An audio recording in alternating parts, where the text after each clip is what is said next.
Bien, donc le sujet, c'est bel et bien, non pas, je dirais presque on a des belles ruines qu'il va falloir reconstruire. Il va se reprendre en main donc une vraie banque nationale, quelque chose qui a fonctionné comme cela, qui est en partie la Caisse des dépôts et des consignations, la CDC, et sa filiale qui est la Banque des territoires aujourd'hui, dont on va parler très brièvement. La question, c'est pour nous, comment refaire de ces institutions prestigieuses dans leur passé, encore un peu utiles aujourd'hui, mais comment en faire des véritables armes contre l'occupation financière aujourd'hui et demain. Alors, un bref rappel sur ce qui a été fait au niveau de l'aménagement du territoire en France. Juste dans l'après-guerre, il y a un triple constat de ce qu'on appelle aujourd'hui la fracture territoriale, c'est-à-dire le déséquilibre qui provoque un traitement inégal devant la loi, devant l'État et devant l'effort collectif de bâtir la nation selon les territoires. D'abord, la prépondérance donc de l'Île-de-France, ensuite une France coupée en deux, et ensuite la fameuse diagonale du vide. J'ai mis là 1, 2, 3, je vais développer maintenant.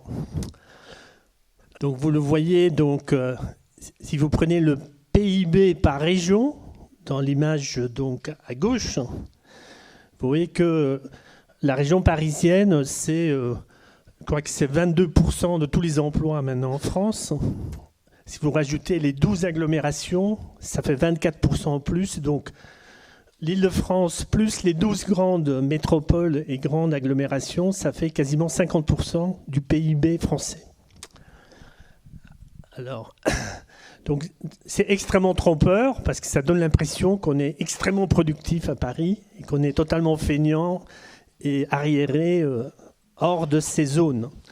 Donc les graphiques de droite, vous voyez donc entre 1800 et 2010, donc le développement massif de la population en Île-de-France. Rien que ça, on pourrait faire une conférence sur les différentes phases, sur Haussmann. Ce qui est important, c'est que beaucoup a été fait, y compris avant Haussmann, y compris avant les chemins de fer. Déjà, Paris est devenue une ville extrêmement... et l'Île-de-France très peuplée. Donc, deuxième constat, donc en 1947, une France coupée en deux.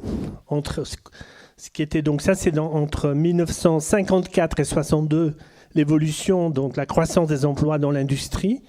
Et là, vous voyez évidemment dans le nord, dans tout le bassin, où il y avait encore la sidérurgie, le charbon, le textile.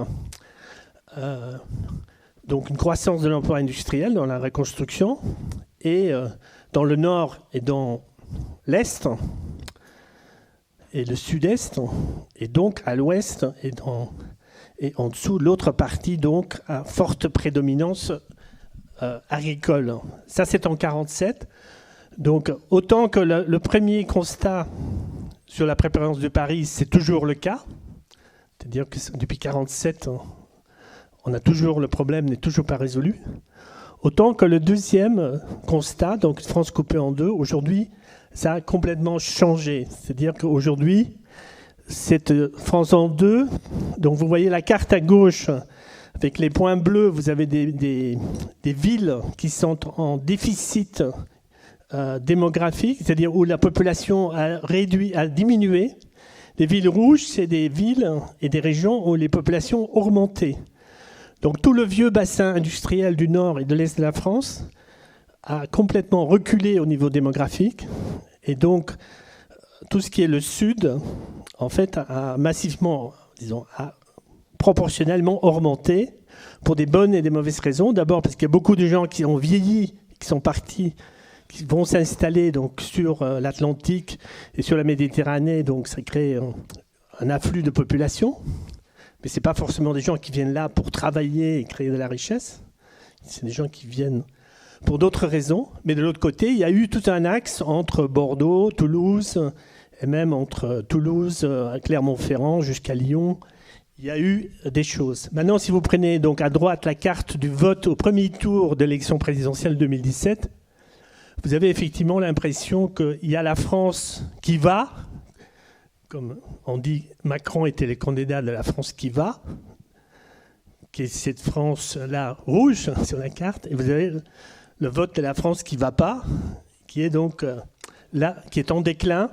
Donc juste pour dire qu'il y a quand même un lien entre le réel et le perçu au niveau du déclin, quand les populations partent et quand il n'y a plus d'industrie, il n'y a plus d'agriculture, il n'y a plus de postes, il n'y a plus de pharmacie, il n'y a plus de café, il y a vous atteignez donc des seuils d'effondrement, parce que là où il y a des gens, les entreprises vont s'installer, et là où il y a des emplois, les gens vont s'installer. Donc vous avez un cercle vertueux qui, à un moment donné, se casse avec une inversion, donc un cercle vicieux qui remplace le cercle vertueux.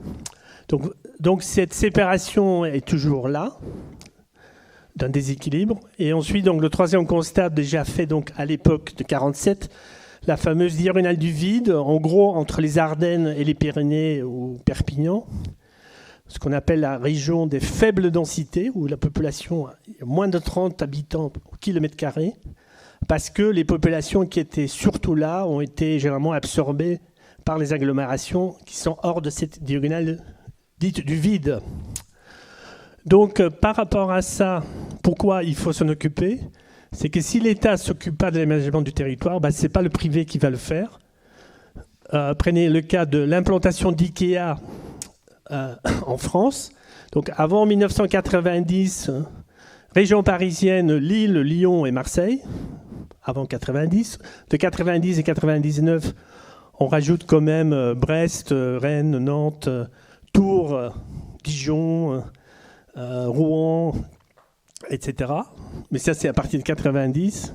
Ah non, non, je me trompe. De 90 et 99, il y a seulement Toulouse, Bordeaux et Strasbourg. Donc ils vont là parce qu'ils ont fait des études de marché. Donc là où il y a des populations, il y a un marché potentiel. S'il n'y a pas de population, on ne va pas s'installer parce que ce n'est pas rentable. Donc ça, c'est l'aménagement, comment l'aménagement du privé se fait. Donc il y a eu un grand effort, donc, surtout à partir de... En fait, ce qu'il faut voir, c'est que l'aménagement du territoire en France, c'est né avec la reconstruction. Par exemple, encore en 1955, on construisait 20 000 logements sociaux par mois en France. Donc quand vous êtes dans ça, évidemment, vous ne pouvez pas tous les construire au même endroit. Il faut bien prévoir et réfléchir où est-ce qu'on oriente cette activité. Donc en 1960, donc, ça c'est un peu les dates et les institutions principales. Le comité interministériel d'aménagement du territoire, attaché au Premier ministre, qui va créer donc à son service la fameuse DATAR, la délégation d'action territoriale et d'action régionale, dont je vais parler plus en détail. Ensuite, il y a donc la DATAR va immédiatement identifier le besoin de créer des métropoles d'équilibre pour essayer de désengorger donc la hyperconcentration sur Paris. En 1972, elle lance les villes nouvelles. Et en fait, après, c'est surtout l'Europe, notamment parce qu'on a agrandi l'Europe, donc il faut essayer d'harmoniser le développement européen par les fonds FEDER. Et en 1982, donc, les lois de décentralisation qui vont faire en sorte que de plus en plus, on va mettre en premier rang les régions, les départements et les communes comme les aménageurs du territoire et non plus l'État. Donc là, c'est une carte des métropoles d'équilibre. Ça peut être 3 villes, comme Lyon, Grenoble, Saint-Étienne. C'était vu comme une métropole d'équilibre. Il y en a d'autres. Les villes nouvelles... Ça a moitié réussi et ça a moitié échoué, notamment parce qu'on n'a jamais fait, par exemple, la liaison aéro-train entre Paris et Cergy-Pontoise, qui aurait mis Cergy-Pontoise à 10 minutes de Paris, alors qu'aujourd'hui on a 1 heure. À la place de l'aéro-train, on a fait le RER, qui fait qu'on est à 1 heure, qui fait que beaucoup de villes nouvelles sont devenues des villes dortoirs, faute d'investissement. On n'a pas été jusqu'au bout de faire les investissements, ce qu'il faut en transport rapide, pour les intégrer réellement. Ensuite, donc, et là, c'est vraiment le cœur du sujet, c'est que la DATAR, avec le plan et avec une banque nationale, et avec des comptes spéciaux donc, au Trésor, d'un côté, la DATAR était en situation de pouvoir choisir les implantations des infrastructures, Par exemple, on a construit Fos-sur-Mer, on a construit le port de Dunkerque, toute la zone, la sidérurgie Usinor de Dunkerque. Ça a été les grands projets d'aménagement pour créer des pôles de croissance économique permettant d'aménager à mieux les activités sur le territoire. Et surtout, donc, la DATAR disposait donc des comptes spéciaux donc, qui profitaient donc, des avances de la Banque de France au Trésor, en particulier le Fonds d'intervention et d'aménagement du territoire, et notamment, par exemple, la voie d'essai de Jean Bertin pour l'arrêt au train à Orléans. Elle a été construite avec des fonds donc, Fiat du Fonds d'intervention et d'aménagement du territoire. Ce n'est pas le ministère du Transport qui a financé ça, parce qu'il y avait une vraie volonté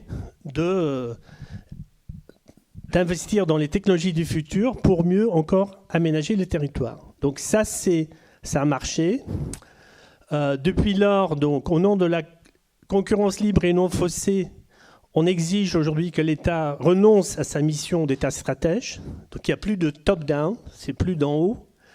Et régions, départements et communes, ils ont, avec les moyens du bord, je dirais, tenté de prendre le relais, bien qu'ils sont aujourd'hui menacés par les traités de libre-échange qui pourront poursuivre devant des tribunaux d'arbitrage les communes et collectivités territoriales pour ne pas respecter les traités de libre-échange. C'est la menace qui nous pèse Alors, malgré tout, la France a survécu. On a fait des pôles de compétitivité qui sont devenus même des vallées, les vallées comme celle de l'aérospace, celle des cosmétiques, celle du verre, celle du plastique autour de Oyonnax, celle de la vallée nucléaire ou la vallée de la chimie.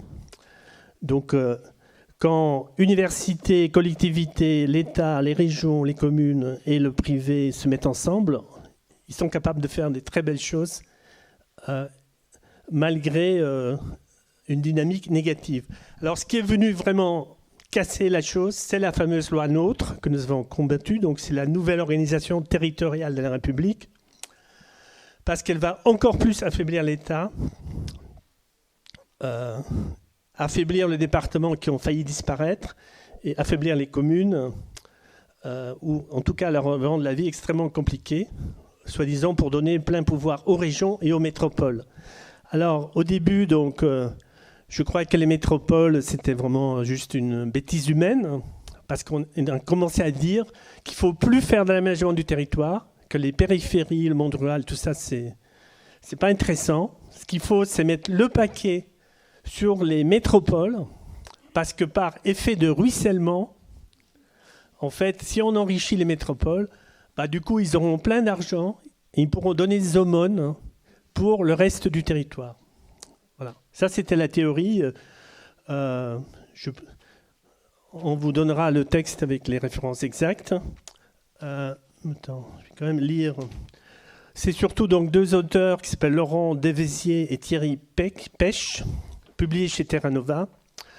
Donc, il dit contrairement au modèle productif qui avait prévalu jusqu'aux années 80, la nouvelle économie de l'information vient chercher l'essentiel de ses ressources dans quelques grandes aires urbaines et à l'intérieur même de ces grandes aires, dans quelques communes, contribuant ainsi à l'accélération de la métropolisation de notre économie.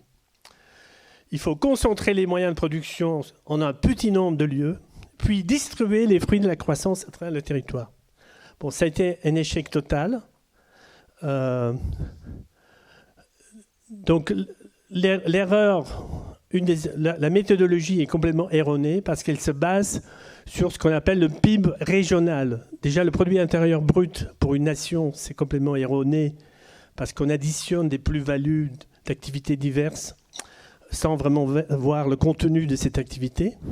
Si vous le faites par région, c'est encore pire. Par exemple, sur cette carte, ça, c'est le PIB régional en Europe. Vous voyez par exemple que l'Irlande, en bleu, là, c'est très riche parce qu'il veut tous les sièges sociaux de toutes les grandes entreprises qui veulent échapper au fisc ou payer moins d'impôts, qui sont en Irlande et qui, là-bas, évidemment, déclarent. Donc, ça montre une Irlande hyper productive, alors qu'elle est productive uniquement parce qu'elle accueille les grands sièges des groupes internationaux. Paris, c'est pareil. Vous avez le Luxembourg, hein, et vous voyez suite à la chute du mur, donc tous les grands groupes allemands ont déménagé leur siège en Allemagne de l'Ouest, ce qui fait qu'en Allemagne de l'Est, vous voyez, la France a la même couleur que l'Allemagne de l'Est sur cette carte, en grande partie, parce que c'est totalement erroné. Aussi, si vous prenez par exemple Colas, un géant du BTP, il est à Boulogne-Billancourt.